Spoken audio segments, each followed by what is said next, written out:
News one India का चुनावी रथ पहुंचा है बरेली। ऊपर बैठे हुए मुख्यमंत्री और प्रधानमंत्री जी पेपर लीक कराने का कार्य नहीं करते हैं। ये वो बाबू और वो क्लर्क हैं जिनको सपा और बसपा ने भर्ती किया है, वो ये कार्य करते हैं और वो ये लीक कराते हैं। अखिलेश यादव जिनकी बात की जाती है, उन्होंने अपने पिता का सम्मान नहीं किया, अपनी बिरादरी का सम्मान नहीं किया और सबसे बड़ी बात अपने भगवान राम का सम्मान नहीं किया। आज शमशान से लेकर कब्रिस्तान तक देख लीजिएगा, लाइट और खंभों की लाइट देख लीजिए। नमस्कार, मैं हूं राजेश कुमार और इस वक्त हम पहुंचे हैं उस शहर में जो झुमके के लिए मशहूर है दुनिया भर में। बरेली शहर जो झुमके के लिए जाना जाता है। न्यूज वन इंडिया की टीम बरेली में पहुंची है। बरेली में चौपाल लगी है और यहाँ पे लोग हैं, आम लोग भी हैं, पार्टी के नेता भी हैं, जो पार्टी का पक्ष भी हम उनसे सुनेंगे और आम जनता भी है जिनकी राय लेंगे और जानेंगे कि आखिर बरेली का मुद्दा क्या है, बरेली की समस्या क्या है और बरेली का मूड क्या है। लोगों के बीच हैं, लोगों से ही बात करते हैं। क्या नाम आपका? बरेली में हम आए हैं, बरेली का क्या मुद्दा और क्या बरेली में होने वाला? अब मेरा नाम आदित्य यादव है और बरेली का मेन मुद्दा है कि बरेली में रोजगार के जो साधन थे वो 8 बार के बीजेपी के सांसद है संतोष गंगवार जी ने खत्म कर दिया। जैसे कि रबर फैक्ट्री थी, बिम्को फैक्ट्री थी, उनको खत्म करने का कार्य किया। तो जनता जो युवा हैं वो रोजगार के लिए इस समय त्राही कर रहे हैं, उनको रोजगार चाहिए, तो वो रोजगार को देखकर इस बार सपा सरकार को वोट करेंगे। अच्छा, आप कह रहे हैं कि रोजगार एक बड़ी समस्या है। बीजेपी ने रोजगार आप कह रहे हैं कि सांसद ने किया। आइए बीजेपी के जो लोग हैं उन्हीं से बात करते हैं। आपका नाम क्या, आप ये बताएं। और आपने सुना युवा को, वो कह रहा है यहाँ पे रोजगार एक बड़ी समस्या है। मेरा नाम राजकुमार अग्रवाल है और मैं भाजपा का नेता हूँ। अभी जो मेरे युवा मित्र ने ये वाली बात कही कि संतोष जी ने जो है उस फैक्ट्री को ख़त्म करने का काम किया, ऐसा बिल्कुल नहीं है। उस फैक्ट्री के प्रोडक्शन प्राइस ज़्यादा आ रहा था और वो युवाओं को वैसे भी नौकरी नहीं दे पाती, जिसके कारण से वो बंद हुई थी। रबड़ हमारे देश में ज़्यादा महंगी पड़ रही थी, विदेशी रबड़ ज़्यादा सस्ती पड़ रही थी। उस समय का वो विषय था, उसको वो बंद कर दिया गया। ये कारण नहीं है। युवाओं के लिए कार्य करने के लिए बहुत चीज़ें हैं। अगर युवा पढ़ा लिखा है, युवा पढ़ना चाह रहा है, युवा मेहनती है, तो वो आज की डेट में काम कर रहा है। पिछले दिनों आप लोगों ने देखा होगा, माननीय प्रधानमंत्री जी ने यूट्यूब से लेके जितने भी सोशल मीडिया प्लेटफॉर्म है उस पर एक क्रिएटर अवार्ड दिया था। आप क्रिएटर अवार्ड का मतलब समझ रहे हैं? कितना युवा आज की डेट में पैसा कमा रहा है इन चीजों से। आपने इस तरफ कभी ध्यान दिया मेरे मित्र? आप अपना एक यूट्यूब चैनल बनाइए, उस पर अपने वीडियो डालिए और पैसा कमाइए। तो लेकिन नौकरी एक समस्या है और नौकरी होगी तो फिर ये ठीक है कि आत्मनिर्भर होना और आत्मनिर्भर भारत का सपना जो है वो दिखाया जाता है। लेकिन युवाओं की अपेक्षाएं बहुत हैं, खासकर रोजगार को लेकर। और क्या मुद्दे हैं बरेली के, आप बताएं। आप युवा हैं और अभी भाई ने बताया कि यहाँ पे रोजगार की बड़ी एक समस्या है। क्या लगता है बरेली में क्या इस चुनाव में मुद्दा बनने वाला है? भैया, इस चुनाव में मैं एक छात्र हूं और मैं छात्रों की मुद्दों की बात करता हूं। इस सरकार में, भाजपा सरकार में जितने भी पेपर होते हैं, आरओ का, एआरओ का, पुलिस परीक्षा पेपर हुआ था, अभी हाई स्कूल तक के पेपर लीक हो रहे हैं। तो आगे बच्चों का भविष्य कैसे सुधरेगा? इस सरकार में हर पेपर लीक हो रहा है। देखिए, तो पेपर लीक एक समस्या यहाँ पे आ रही है। क्या यहाँ का चुनावी मुद्दा इस बार क्या है? बरेली का मूड क्या है? बरेली का कहा जाता है कि संदेश दूर तलक जाता है। बरेली का मूड भाजपा ही है और इस बार क्या, पिछली बार भी 8 बार सांसद रहे और इस बार बरेली का मुद्दा बीजेपी है। बीजेपी को ही वोट जाएगा। विकास है, विकास सबसे ज्यादा विकास हुआ है बरेली के अंदर। जितना विकास हुआ है ये सबने देखा है और हम खुद भी निकलते हैं जिस जगह पे ज्यादा पानी भरा रहता था, आज वहाँ पे आप कार लेके जा सकते हैं। जितना विकास बरेली के अंदर हुआ है उतना विकास शायद ही किसी देश शहर के अंदर हुआ हो। लेकिन वो कह रहे हैं पेपर लीक हो जाता है, यहाँ तैयारी करते हैं, वो कह रहे हैं कि नौकरी नहीं है, रोजगार नहीं मिल रहा है युवाओं को, फैक्ट्रियां बाहर जा रही हैं। रोजगार बरेली के अंदर काफी है। करने वाले के लिए तो रोजगार है, नहीं करने वाले के लिए नहीं है। अच्छा, रोजगार देखिए, वो कह रहे हैं कि जिसको काम करना है उसके लिए काम काफी है। लेकिन आप बताएं कि ये युवा भी हैं, कोई शिक्षा की बात कर रहा है, कोई रोजगार की, कोई कह रहा है कि बीजेपी ने काम किया, कोई नहीं कह रहा है नहीं किया। लेकिन एक तरफ उपलब्धि, एक तरफ नाकामी। बरेली के मन में क्या है? देखिए, बरेली के मन की बात करें तो पहले मैं बात शुरू करूंगा। भाजपा प्रवक्ता जी ने कहा और बिल्कुल जो आदरणीय प्रधानमंत्री नरेंद्र मोदी जी हैं, उन्होंने जब चाय बेचने को रोजगार और पकौड़े तलने को रोजगार बता दिया तो मुझे लगता है कोई बड़ी बात नहीं है कि यूट्यूबर्स को और यूट्यूब चैनल चलाने को रोजगार बताने लगे हैं। रोजगार होता है शिक्षा।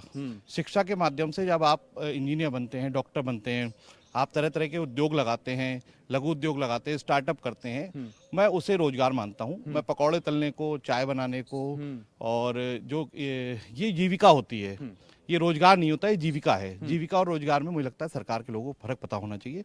मेरा मानना ये है कि भारतीय जनता पार्टी की सरकार में लगातार जो भ्रष्टाचार बढ़ा है, जो अव्यवस्थाएं बढ़ी हैं, और जो जैसे इन्होंने पर्चा लीक की बात करी, जब पर्चा लीक होता है तो हजारों युवा, लाखों युवा सड़कों पे आता है, तैयारी करता है, वो अपनी जमा पूंजी गाड़ी कमाई के, क्योंकि मध्यम वर्ग और निचले मध्यम वर्ग के लोग होते हैं हमारे युवा साथी जो नौकरी के लिए दौड़ते हैं, उनकी जमा पूंजी खर्च करके वो आते हैं, दौड़ते हैं, परेशान होते हैं, और जब पूरी मेहनत करके एग्जाम देते हैं तो पर्चा लीक हो जाता है। और लीक शायद इसलिए भी होता है ताकि युवाओं को रोजगार न देना पड़े, क्योंकि युवा रोजगार ले लेगा, पढ़ लिख लेगा तो सवाल करेगा। ठीक है, यहाँ जवाब लेते हैं, इस पे बताइए इसका ये जो जवाब भाई साहब ने जो जैसे सवाल। राजेश जी, ये बड़ी परिपाटी है, बहुत समय से ये परिपाटी चली जा रही है कि पेपर लीक हो जाते हैं। पहले किसी तरीके की कार्रवाइयाँ नहीं होती थी, मोदी और योगी सरकार में तुरंत कार्रवाई होती है, लोगों को पकड़ा जाता है, उनको जेल का रास्ता दिखाया जाता है। लेकिन पेपर लीक ही क्यों हो, बात सवाल यहाँ आ जाता है। उसका भी मैं अंदाज, आप ये समझिए कि आज से सन 2014 से पहले की हमारी जो सरकारें रही हैं, या राज्य में 2017 से पहले जो हमारी सरकारें रही हैं, उन्होंने सरकारों में बैठे हुए कुछ कर्मचारी ऐसे भर्ती कर दिए हैं जिसमें सपा और बसपा का बहुत बड़ा हाथ है, जो कि अंदर से ये कार्य करते हैं। ऊपर बैठे हुए मुख्यमंत्री और प्रधानमंत्री जी पेपर लीक कराने का कार्य नहीं करते हैं, ये वो बाबू और वो क्लर्क हैं जिनको सपा और बसपा ने भर्ती किया है, वो ये कार्य करते हैं और वो ये लीक कराते हैं।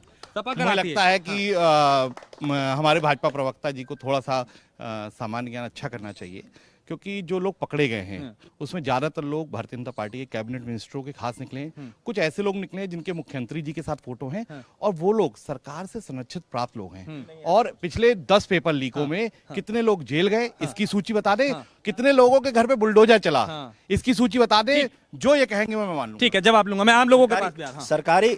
सरकारी कर्मचारी जो होते हैं, सरकारी कर्मचारियों में जो शिक्षित कर्मचारी हैं, जिनको जो है इन लोगों ने भर्ती किया है, जिनके ऊपर कार्रवाई हुई है, सस्पेंड होने की कार्रवाई हुई है, जेल नहीं भेजा गया होगा वो अलग बात है, सस्पेंड होने की कार्रवाई हुई है, उनके घर पे बुलडोजर नहीं चलाया जाता है, बुलडोजर माफियाओं के घरों पे चलाया जाता है। लेकिन पेपर लीक भी एक नाकामी है, वो चाहे फिर प्रशासन की वजह से हो या शासन की, चूंकि लोगों में अगर डर होगा तो फिर इस तरह के काम भी नहीं होंगे। कुछ और लोग हैं, आपका नाम क्या है और आप बरेली में रहती हैं, क्या बरेली की समस्या, अगर आप, चूंकि महिला है, महिला सुरक्षा का एक मुद्दा काफी उठता है, युवतियों की पढ़ाई का मुद्दा उठता है, आपको बरेली के हिसाब से क्या मुद्दा नजर आता है?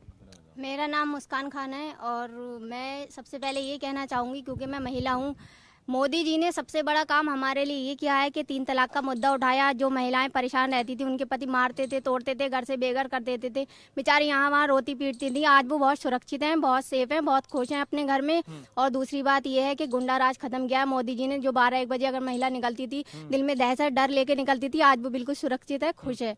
ये बहुत बड़ा मुद्दा है, क्योंकि महिला सुरक्षा का एक मुद्दा जिसका जिक्र विधानसभा चुनाव में भी होता है, लोकसभा चुनाव में भी होता है। वाकई हालात बदल गए, ये कानून व्यवस्था का मुद्दा एक बड़ा फैक्टर बन रहा है इस चुनाव में भी। ये सच्चाई है, 2017 से पहले जो उत्तर प्रदेश की हालत थे आज बहुत उससे अलग है। योगी सरकार में आज बहन बेटियां पूरी तरह सुरक्षित है और आगे भी रहेंगी।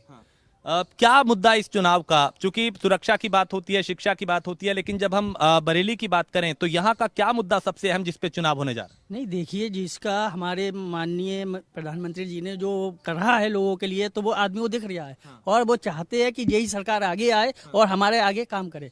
अब ऐसा नहीं है कि आदमी पढ़ा लिखा नहीं है, उसे पढ़ाने के लिए भी उन्होंने वो करा है, मदरसों के लिए भी उन्होंने इस बात को रखा कि आप पढ़े, पढ़ने के लिए मना ही नहीं है, आप जब पढ़ेंगे तभी तो उसका आगे बढ़ेंगे। वो कहते हैं एक हाथ में कुरान एक में लैपटॉप। अरे साहब, बिल्कुल, जब होंगे, आज किसी पार्टी ने आज तक ऐसी बात नहीं कही जो उसका नहीं आज हमारे प्रधानमंत्री जी हमें दे रहे हैं और कर रहे हैं। हम चाहते हैं कि ये सरकार आगे ही बनी रहे और ऐसी चलती रहे। ठीक है, सरकार रिपीट करने की ये बात कर रहे हैं कि सरकार ऐसा काम कर रही है कि वो रिपीट हो सकती है। कुछ और लोग हैं, आप बताएं आपका नाम क्या है और जिस तरीके से बरेली की जनता की जो बात है, चूंकि कोई सरकार के पक्ष में बात कर रहा है, कोई विपक्ष में कर रहा है, लेकिन मुद्दों की बात करें, उम्मीदों की बात करें, तो क्या लगता है बरेली के माहौल का? मैं अविनाश मिश्रा हूँ और मैं समाजवादी छात्र सभा बरेली का जिला अध्यक्ष हूँ। और मैं बस इतना कहना चाहता हूँ कि जैसा कि हमारी बहन ने कहा था कि महिलाओं की सुरक्षा, तो महिलाओं की सुरक्षा पे मैं एक बात कहना चाहता हूँ, बहुत दूर नहीं जाना चाहता हूँ। आप बरेली की बात कर लीजिए, बरेली में यहीं टोल प्लाजा पे एक महिला के साथ में दुष्कर्म किया गया, तो ये तो बरेली की घटना है। इसके अलावा आप पूरे देश में, छत्तीसगढ़ समझ लीजिए या कहीं भी समझ लीजिए, वो मणिपुर की बात समझ लीजिए, छत्तीसगढ़ में कवर्धा में रेप हुआ था। तो आप इस प्रकार की आप समस्याएं समझ लीजिए, हाथरस कांड समझ लीजिए, बदायूं कांड समझ लीजिए, तो इतने कांड इस प्रकार के हुए हैं जो कि महिलाओं की सुरक्षा पर इस सरकार पर खुला अंकुश लगाने का काम करते हैं। दूसरा, आपने यूट्यूब को रोजगार बता दिया। भैया मोंटी भैया ने बहुत अच्छा जवाब दिया कि उसको रोजगार नहीं जीविका कहेंगे। रोजगार के लिए हमारा युवा तड़प रहा है, बहुत बुरी तरीके से परेशान है। आप समझ लीजिए, सरकार को सबसे पहले कम से कम इतना सोचना चाहिए कि सरकारी क्षेत्र में तो रोजगार दें ही, लेकिन प्राइवेट सेक्टरों को भी बढ़ावा देना चाहिए। प्राइवेट सेक्टर में कम से कम रोजगार दें। दूसरा, शिक्षा की व्यवस्था पर उनको कम से कम इतना तो करना चाहिए कि जो सरकारी स्कूल हैं, आप दिल्ली के अंदर देख लीजिए जा करके, तो इस प्रकार से क्या हम उत्तर प्रदेश में या अन्य राज्यों में मैं दोबारा आता हूं, लेकिन जो इस युवती ने जो बताया, मुस्कान ने जिन्होंने बताया कि महिला सुरक्षा और 3 तलाक का जो मुद्दा है, देखिए वो कह रहे हैं कि पहले क्या होता था, अभी क्या होता था। आपने जो कहा कि 3 तलाक से आजादी मिली, उसके बाद निजात मिली, उसके बाद सुरक्षा बेहतर हुई है, वो कह रहे हैं कि नहीं साहब, ये तो अभी भी हो रहा है, बरेली में भी हो रहा है।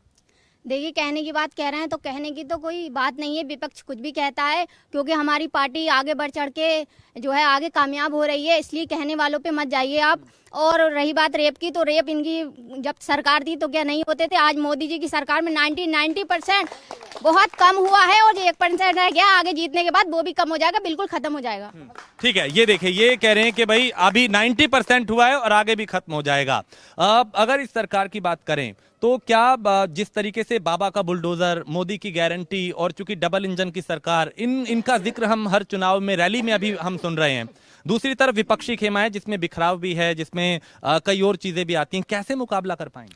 देखिए, बिखराव की बात तो ये है कि उत्तर प्रदेश में राजभर जी की पार्टी जो पिछले 3 साल से योगी सरकार को लगातार अभद्र भाषा का उपयोग कर रही थी। ये कह रही थी कि योगी मोदी क्या जूता उठाने का काम करती हैं, जो लोग पिछड़े लोग राजनीति करते हैं भाजपा में, उन्हें साथ लाना मजबूरी पड़ गया, क्योंकि जातिगत आंकड़े साधने होते हैं। रही बात तो महिला सुरक्षा की, तो सबसे महत्वपूर्ण विषयों में एक है।